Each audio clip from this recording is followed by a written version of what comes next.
Welcome back. If you are watching this video, you've probably come here because you are making the Grandmother's Groovy Garden sewing machine cover. And I am making this as part of the Organize Along with Be So Inspired. So this is the sewing machine cover that I am quilting. And just to backtrack, I've got the instructions on my blog, but I can show you here. I've got the fabric backing, and then I've got the flex foam inside, and then I've got my fabric layer on top. And on that fabric layer, I have put down all of these flowers, and these are the medium-size flowers in my grandmother's Groovy Garden flower templates, and those are available on my website in my shop in 3 different sizes.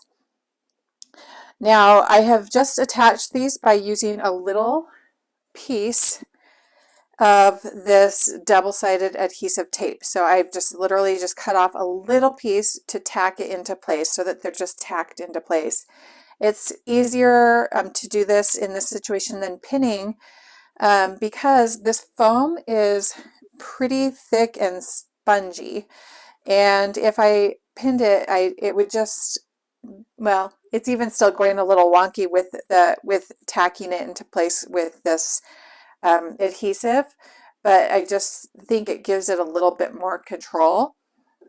And I just wanted to show you how I'm quilting this. So I've quilted this first part, and you can see I'm just going through all the layers.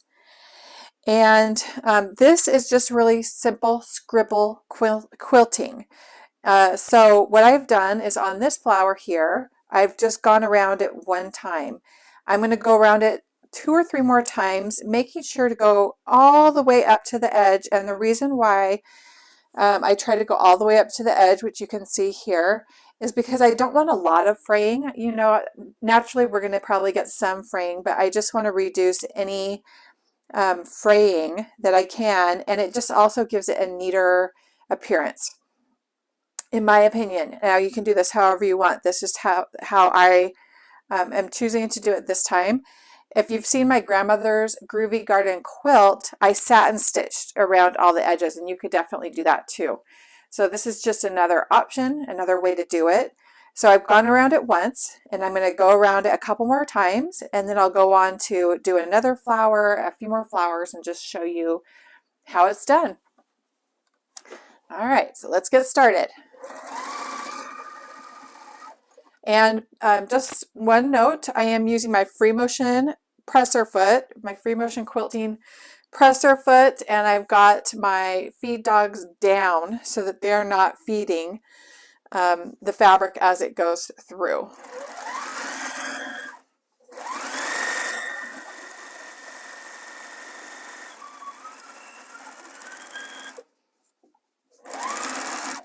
Okay, and if your fabric bunches up like it just did, if it pinches or anything, this is not something that I'm worrying about with this project. This is a very forgiving project. You can see all the pinches. I'm just literally quilting right over them. It's just a loose and fun project.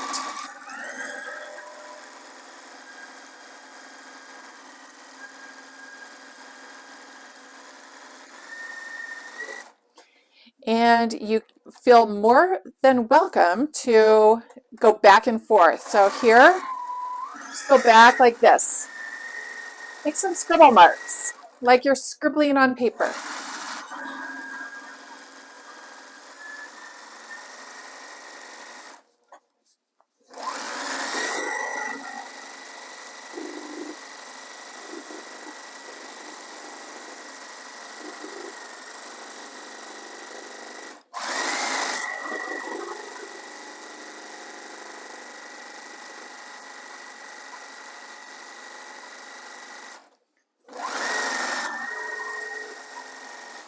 All right, so now I'm going to go straight onto this orange flower just because it's connected to this white flower. So I'm just going to move right onto it.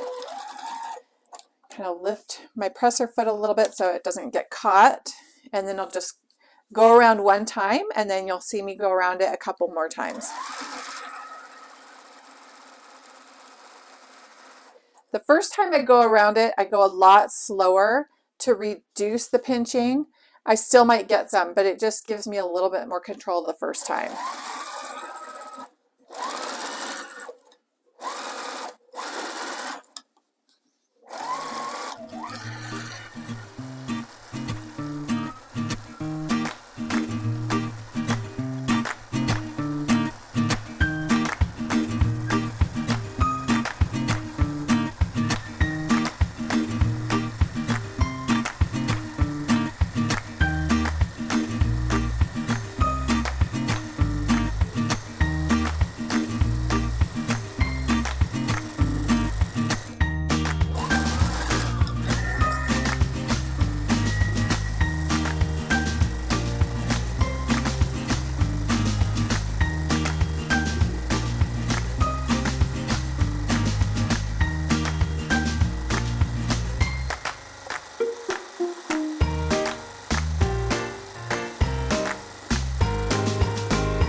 So there you have it.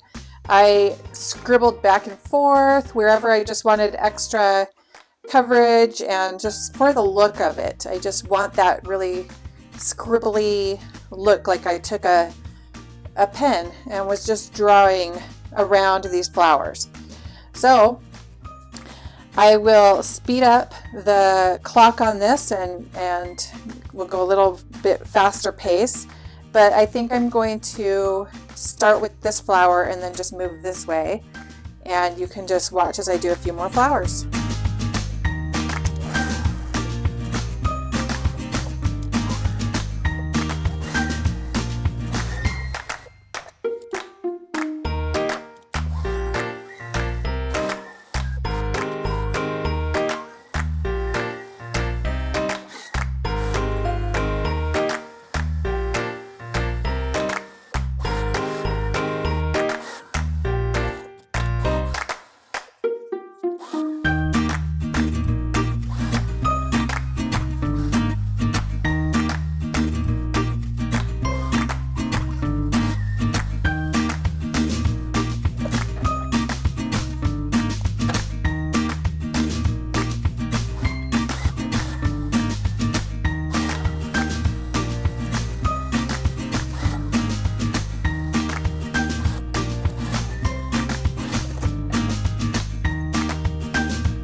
We actually next are going to sew the centers, and so whenever I cut out the petals, I also cut out the centers, and you're just going to mix and match the centers all over. Let me see if I can find, oh, here's some orange ones, just so that they're different than the background color, so it doesn't really matter which center you put on which, as long as it's a different color, like so. So again, I am going to be using this little bit of fusible tape, and I'm just going to take an iron and press the centers all in place so that I can just quickly sew them on. And then the next step is I am going to take the side panels that I've cut, and directions to cut out your side panels are on the blog, and I'm going to sew the flowers and the centers the exact same way I did to this, using the flex foam backing, everything exactly the same way. Sew that on, and then we will progress with this sewing machine cover.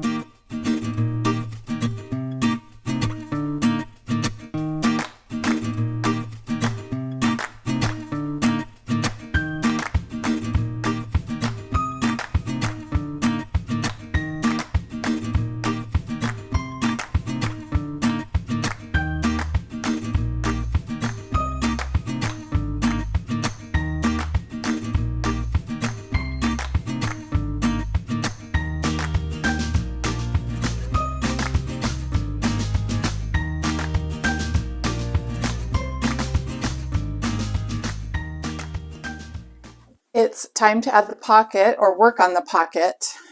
So for my pocket, it's going along the front of my case. So here's the front. I decided to do a contrasting fabric. You can do it however you want. You could even not add flowers and you could just do a plain solid one. I decided to reverse and do the orange, and then add some brown flowers on the top instead of just having the brown in the background. And again, you can do this however you want. I also decided that I wanted this extra sturdy. So I'm adding a medium weight interfacing on either side of my pocket. And the reason why I'm using two sides of the pocket, which you don't have to do, is just because of that. I wanted it extra like stiff and structured. So if you don't want to do that, then you don't have to add, and I want it to cover the interfacing. If you just want to use a piece of fabric as a pocket and just have it more loose, you can completely do that. This is just an extra step.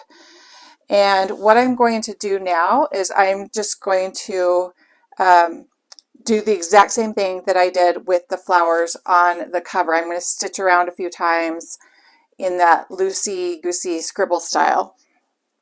And after that, I will add a trim, a binding trim to the top and show you how that works.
All right, so I've sewed all the flowers and the little flower centers on. Let me just trim this off the back. And now I'm just going to add this trim. And so what I did is I used my bias tape little maker number 18, and I ran a strip of 1 3/8 inch wide fabric through that number 18. And if you don't know how to do it, it's so easy.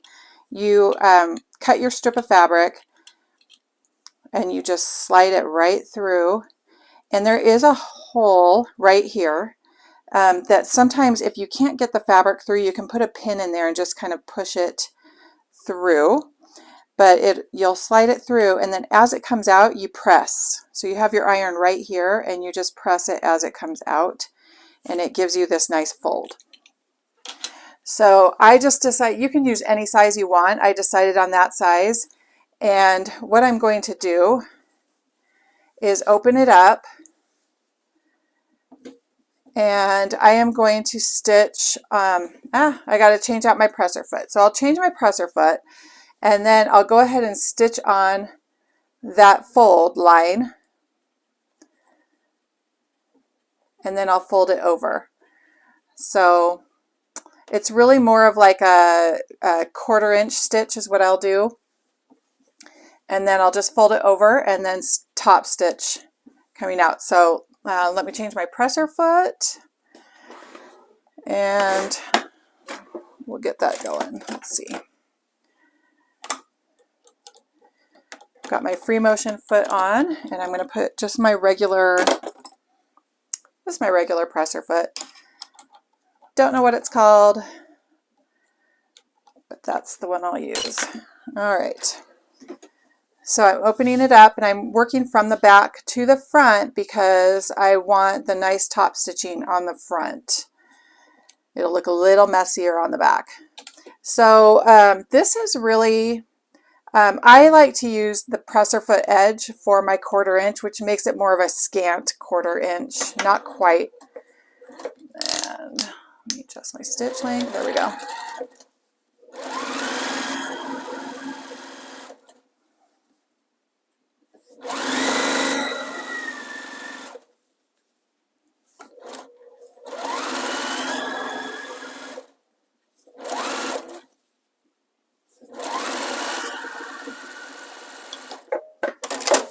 All right, so I've got that stitched on the back, and now I'm going to fold it over, and I just want it to, the edge of this to cover my stitch that I did from the back. That's really the main concern. And you can clip or pin this in place. I don't bother, but you certainly can do that for more control. And I'm stitching very close, like as close as I can get to the edge of that little fold.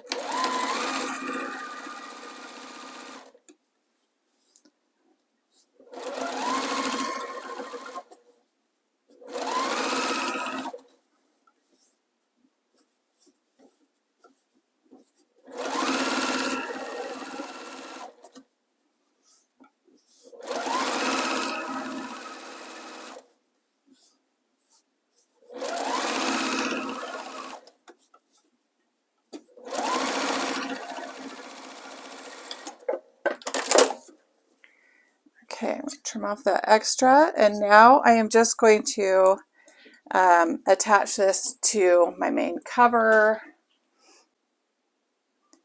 One thing I should add is that I had my pocket deeper than I really wanted and wider than I really wanted, just so I had just extra space to work with in case, you know, just in case of any mistakes or anything. It just left a lot of room for error so that I could not worry about that. So I trimmed my depth to 7 inches. I like that depth. If you want it less deep, you could do like 6 inches or 5 inches. And then all I'm going to do is I am going to mark a couple of spots where I want divider lines. So let me get a ruler, and let's see, I'll do blue chalk, or I'll just do white chalk, I can see it. So I think I'll just do one in the middle, and let me face it this way. Actually, I'm going to get a different ruler that I can make sure it's perpendicular. All right, do one right here.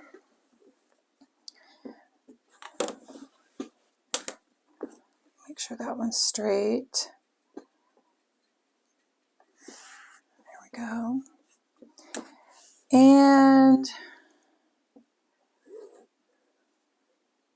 maybe one more right here. Okay. So however you want it, you can do as many or as few as you want. And this is basically how I am attaching it to the front. So it's the same width and it's aligned at both sides and the bottom. And I am just going to run, let me get this, run a stitch along my line that I marked.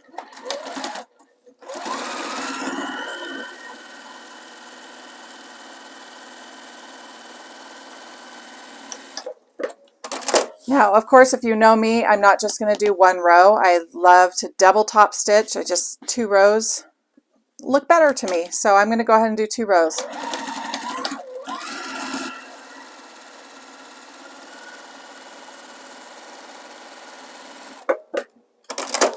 All right, and then you can just kind of rub off that marked line, and we'll do that again here. I would backtrack a couple times right at the top just to make it really secure.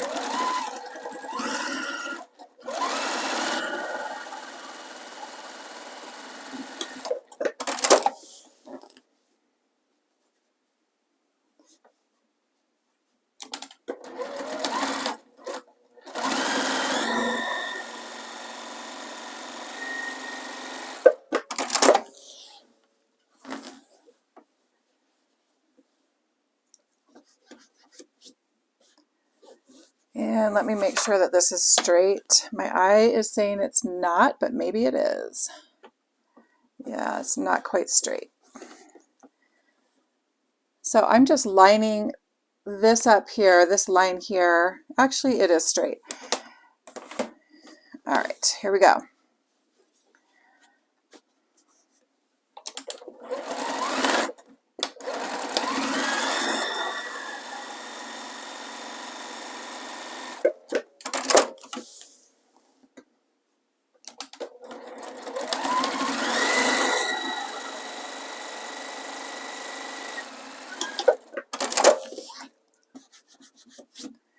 All right, so there's our pockets, and next, oh, I forgot, look at that. I forgot a little flower center. So I'll do that, and then we will attach our sides.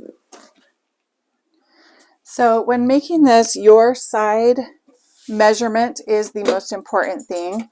The directions are on the blog, but basically you're going to measure the widest part of your sewing machine this way. I don't count this extension tray. I would take that off when I put the cover on. So measure the widest part, and then how tall it is, and that's your length and width. And then I just took a round little bowl and cut the corners off. So my side is for sure the right size. That's what I want to make sure of. Then I make this, I definitely recommend making this longer than you need. It's going to sit over your machine, and I would make it longer than you need, but for sure measure both sides and the top, and that's your length.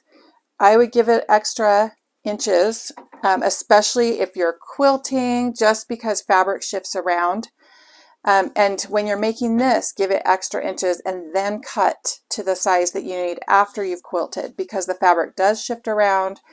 And if you made it the exact size, you might have some pulling, and then you'd have, you know, the exposed part that you couldn't use. So it just allows you to trim and be very forgiving after the fact. Same with this length. You need room to be able to play with as you're quilting, and for any error in your math. So you can do this 2 ways. You can pin this so that your seams are on the outside, and then you add a binding for decorative accent. I'm not going to do that this time because I'm out of fabric. But it would have looked cute either way. So I'm going to pin these together this way, and I'm just going to use my clips and clip.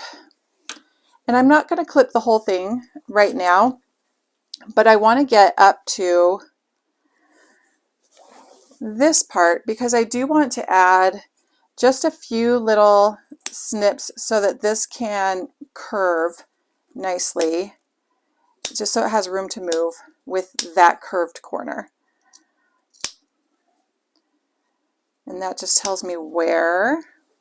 So, all right, I'm going to start stitching this one side. And let's see, I'm going to use a 3/8 inch stitch instead of a 1/4 inch stitch because I've got just so much fabric in here. And if anything does accidentally scoot out of the way and I don't see it, I'll end up having to redo it. So I'm just going to give it a little extra seam allowance.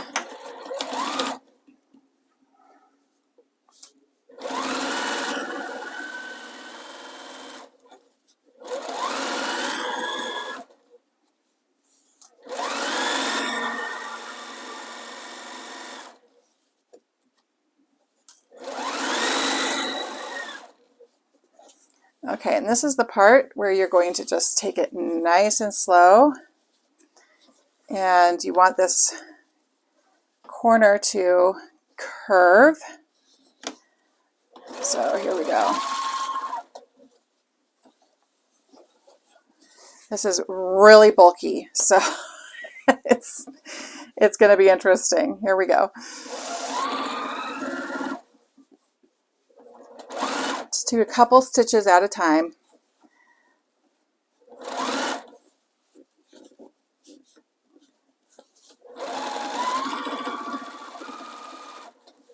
All right.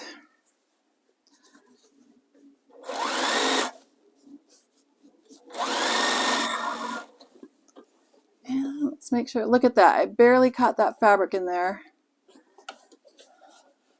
All right. So we're going to snip.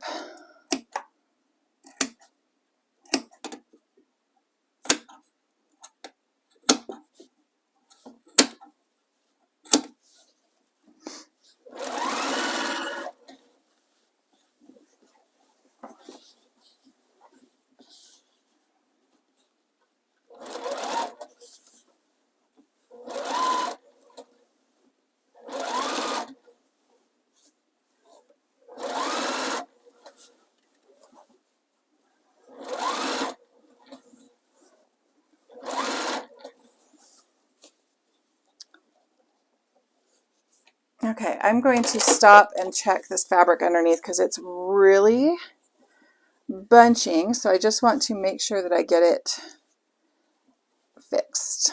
All right, and I'm going to clip that. So really just take your time, especially if you're using this flex foam. You're going to need to take your time to really manipulate the fabric.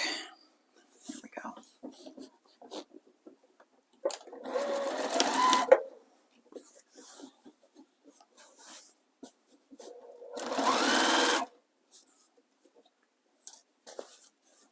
Okay.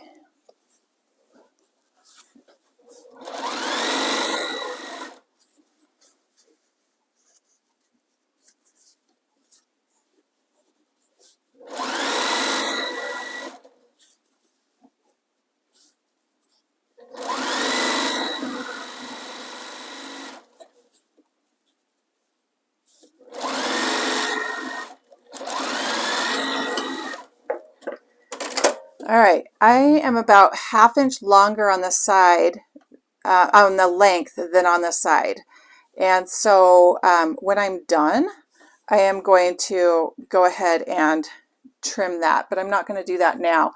However, in order to make sure that everything is the same and trimmed correctly, when I pin this next side, I'm going to pin it from the same exact side that I did on this side because I want that extra length on the same side, on this pocket side.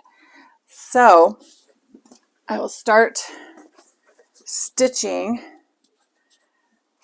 again on the same edge so that these are flush and even. I won't have to trim there because I don't want it to be like a wonky diagonal trim. I want just to trim a straight edge off of the pocket edge.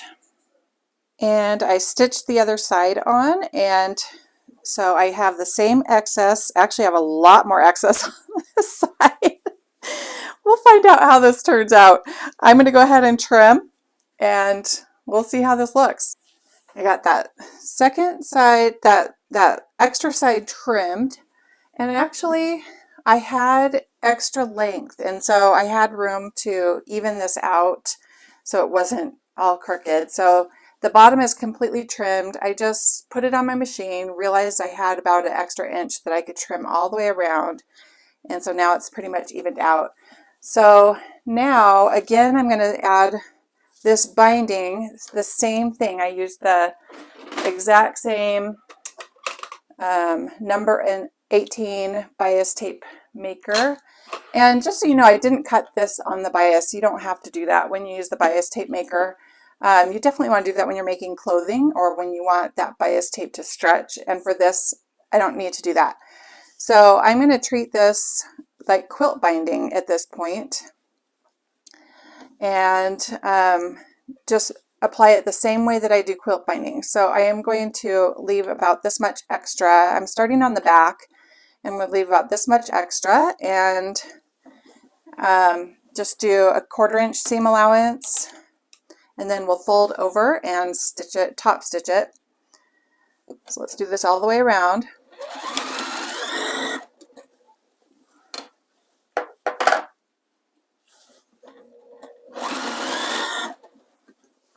This is so bulky that it's actually really tricky. I need some muscle here. All right.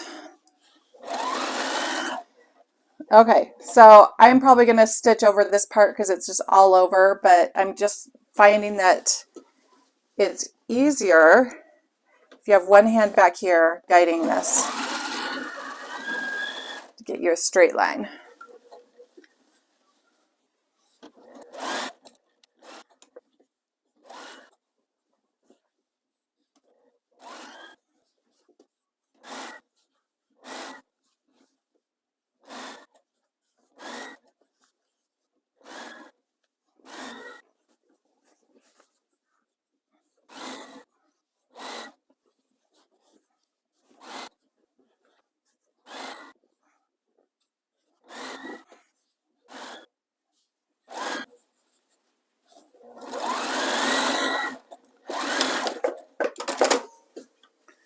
Okay, I'm going to go back over a couple spots and then we'll finish it up.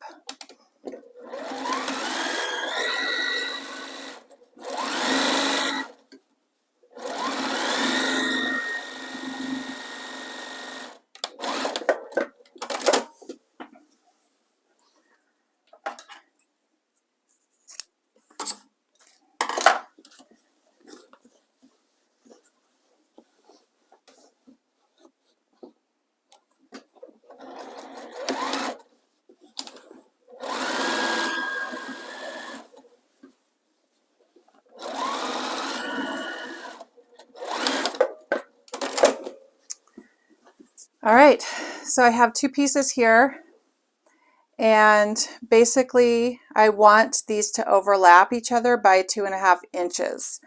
So I'm going to trim this one right here. Well, not by 2.5 inches, I'm sorry, that's for quilting. That's my quilting math. So the width of your binding is how much you want them to overlap. So I am putting this piece in the middle because that's my width. And so it's just a guide. And so now you can see they overlapped by the width of the binding.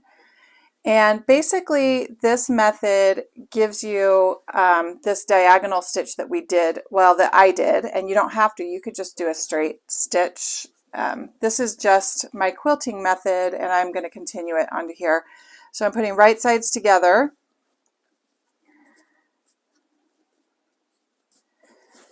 Ooh, bulky. And then I'm going to, oh my goodness, then I'm going to stitch. I'm going to ignore this outer corner. My right sides are together, and I'm going to stitch from this corner to this corner.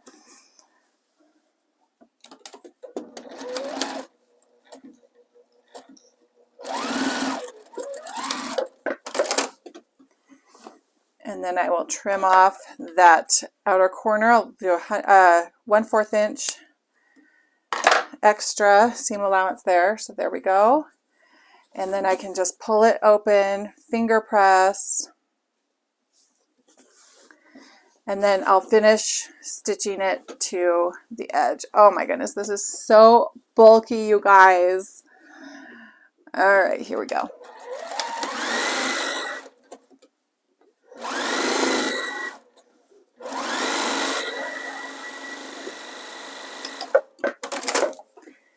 All right, so now the finishing part, we are going to just, again, I want my stitching covered by this fold. So that's just all I'm going to do is pull it so that it covers and then stitch close to that edge, as close as I can.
Okay, there it is, you guys. This is the sewing machine cover, and these pockets are great. You can, whoops, you can put your little seam ripper, thread, rulers, whatever you just happen to need handy at that time, and just store them right in these pockets. And I am loving how it looks with the Groovy Flower template. I think that is so fun. And this is just another way to use the template. Again, you can go to my video where I show how I use the template for my quilt, where I did a satin stitch around it. So if you don't like this scribble applique technique and you want something neater and cleaner, you can go look at that. I just did a nice satin stitch around all the edges, and that's also another great option. And then if you really want to take your time, you could fold under the edges, press them, and hand stitch. If you know me, you know I don't have time for that. I'm not going to do that, but that is definitely another option. Another option is for the inside. If you want to, if you don't like this exposed seam, you could add binding to that. Again, I had just enough of my brown fabric for this binding, the bottom and the trim. And I'm okay with the exposed seam. Again, if you know me, I'm not a perfectionist when I sew and quilt. I just like to get it done. So I'm going to leave that. No one's going to see it. And this is it. So I'll add some pictures, and I appreciate you joining me, and I hope that you make your own. And if you do, for sure tag me on Instagram at Bayhill Studio and show me what you've made. And I hope you'll take a second to like and subscribe. And most of all, I wish you a very blessed day.